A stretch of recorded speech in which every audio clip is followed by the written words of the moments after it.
général, j'ai dit cuisinier. Parce que mon vrai métier, c'est cuisinier. Donc, je me considère plus comme cuisinier.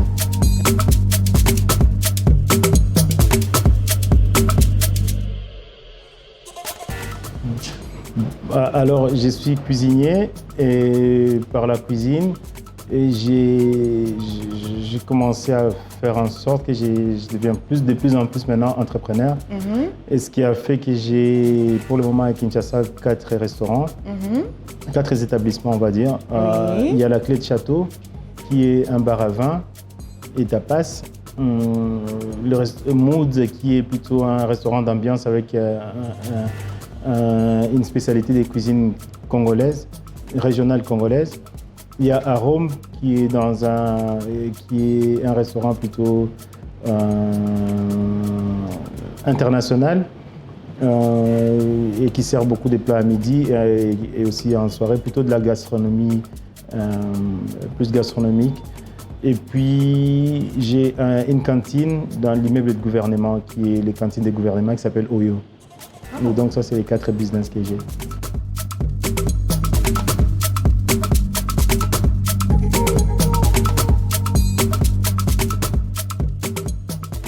Alors, moi, ce qui me motive le plus, parce que moi, j'ai un métier qui demande beaucoup la passion.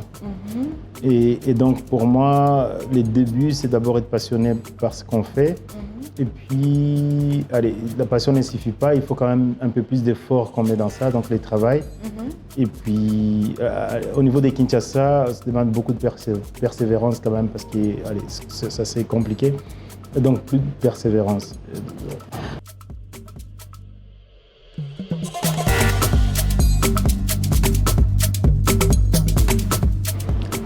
Alors, ce que les gens ignorent beaucoup, c'est qu'il y a beaucoup d'entrepreneurs au Congo. Parce que les gens, beaucoup de gens pensent qu'il faut être riche pour être... non, ça n'a rien à voir du tout. Parce que quand quelqu'un fait son business, au fait, c'est que quand il vit des produits de ses mains en général, ou quand il est indépendant, c'est déjà un business. Et donc, c'est un pays qui est même basé sur l'entrepreneuriat. Parce qu'il y a, quand on se promène partout à Kinshasa, il y a des mamans qui vendent, des petits qui font leur business. En fait, tout ça, moi, je considère que c'est ça. Mais au Congo, on a une autre idée de la réussite qui est qu'on doit devenir riche. Mais pour moi, la personne qui vend sur le coin de la rue et moi, pour moi, il n'y a pas beaucoup de différence. On fait presque les mêmes jobs. On est dans la...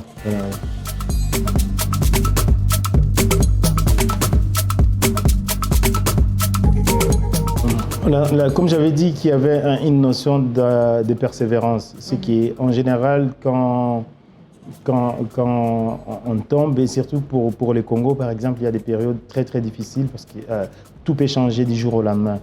Et donc quand on est au Congo et qu'on est son propre patron, il faut s'attendre à toutes les situations et donc s'attendre au fait que demain on peut tomber, mais ce qui est bien au Congo aussi, c'est que demain on peut devenir aussi très riche. Et donc, dans les 2 cas, il faut jouer léger et ne pas se décourager, mais plutôt mettre beaucoup d'énergie pour réussir son business.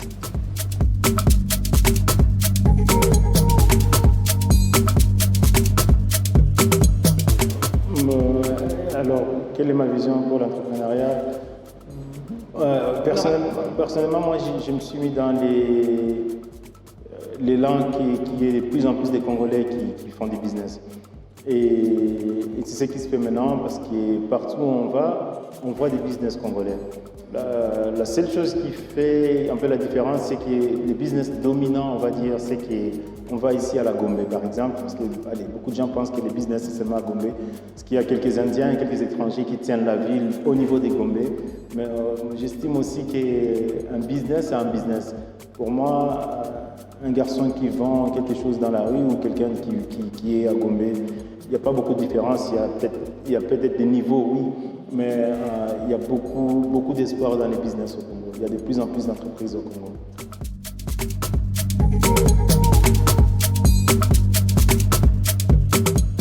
Alors, moi, mes déceptions professionnelles, en général, moi, j'ai pas eu beaucoup de déceptions professionnelles parce que quand je commençais D'abord, je commençais en Belgique. J'ai commencé mon business parce que, comme la plupart des gens, j'étais talentueux, j'avais du talent dans la restauration. J'étais un bon chef, mais je n'arrivais pas à aller au-delà d'un certain niveau parce qu'il y avait d'autres raisons.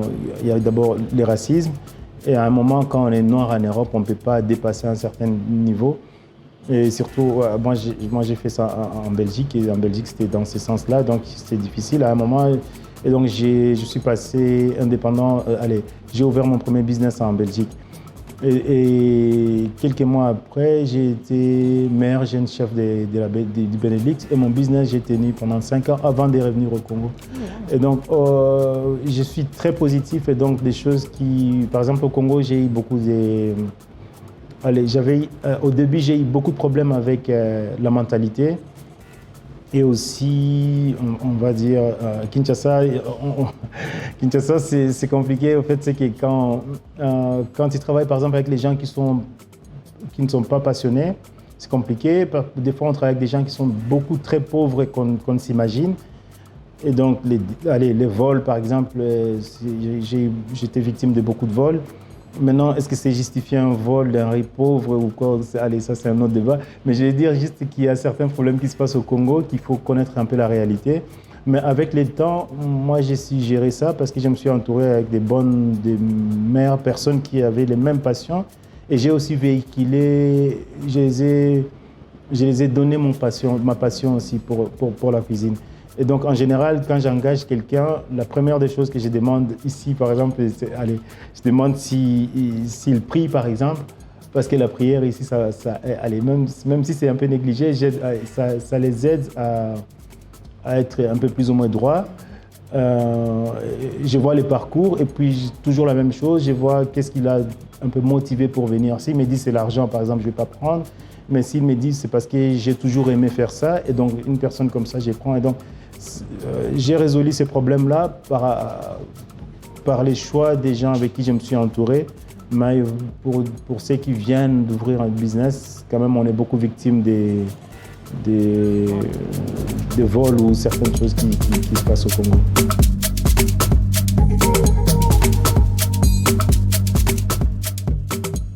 Alors, ma vision renforce déjà l'économie congolaise parce qu'à l'heure actuelle, moi je suis cuisinier, je suis chef d'entreprise, mais je me considère cuisinier parce que je travaille toujours en cuisine tous les jours. J'emploie 150 personnes par exemple, ou entre 150 et 180 pour mes 4 business. Et donc ça fait déjà beaucoup de personnel. Et donc ça aide les Congos, c'est pour ça aussi qu'on a besoin aller dans vos émissions, que vous véhiculiez. Par exemple, moi, dans mon secteur, le plus grand problème, c'est que mes frères congolais vont dépenser l'argent chez les Indiens ou chez les Libanais. Ça, c'est mon plus grand problème. C'est même pas les personnels, c'est même pas l'État ou c'est même pas les vols. C'est juste que nos frères, ils ont beau dire, même si on m'appuie beaucoup quand même, je dois avouer, ils ont beau dire des beaux discours à la télé ou quoi, mais quand ils vont boire leur champagne, ils vont le dépenser chez un Indien alors qu'il y a un Congolais qui est à côté et qui fait son business. Et donc moi, les grands problèmes, c'est plus ça, c'est pas la politique pour moi, c'est pas la politique, parce que même quand on est en guerre, il y a toujours du business. Mon grand problème maintenant qui se passe ici au Congo, c'est que la consommation congolaise, les Congolais ne consomment pas assez congolais. Ou alors jusqu'à un certain niveau, ou alors à la télé, mais réellement comme ça dans la vie de tous les jours, ils ne le font pas. Donc c'est pour ça que je m'arrête quand même, pour qu'on puisse continuer, que nous, par exemple les entrepreneurs, on aide beaucoup notre pays, il faut que nos frères nous soutiennent dans tout ça.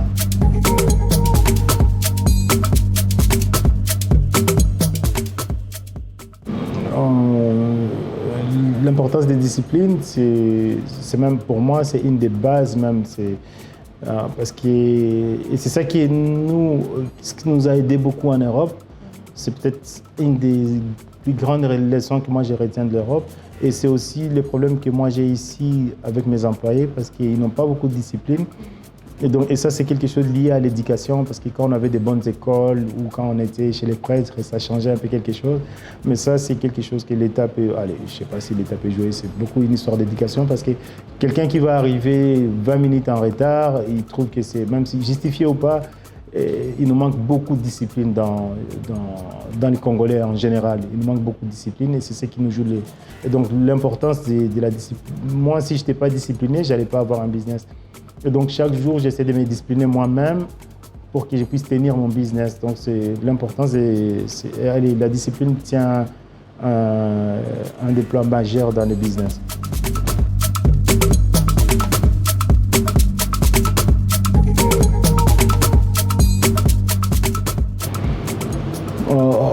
Alors, quel est le conseil que je peux donner pour les gens qui hésitent pour se lancer? C'est qu'on n'a jamais assez d'argent pour se lancer, en fait.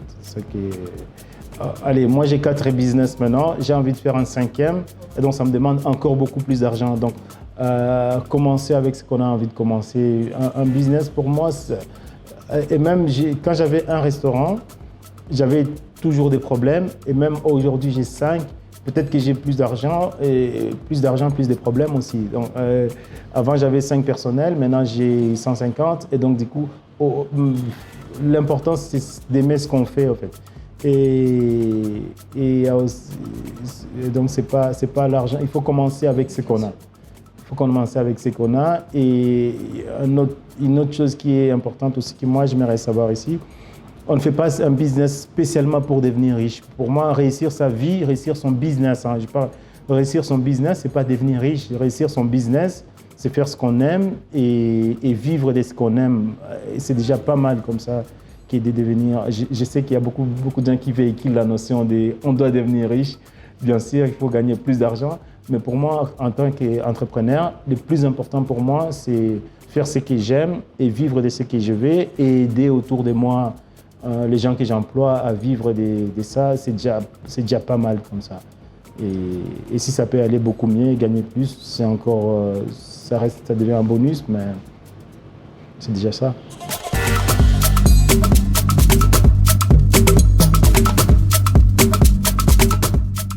Alors, ensemble avec Buy Congolese Good, nous ramenons les Congos sur la carte du globe pour l'excellence et la grandeur.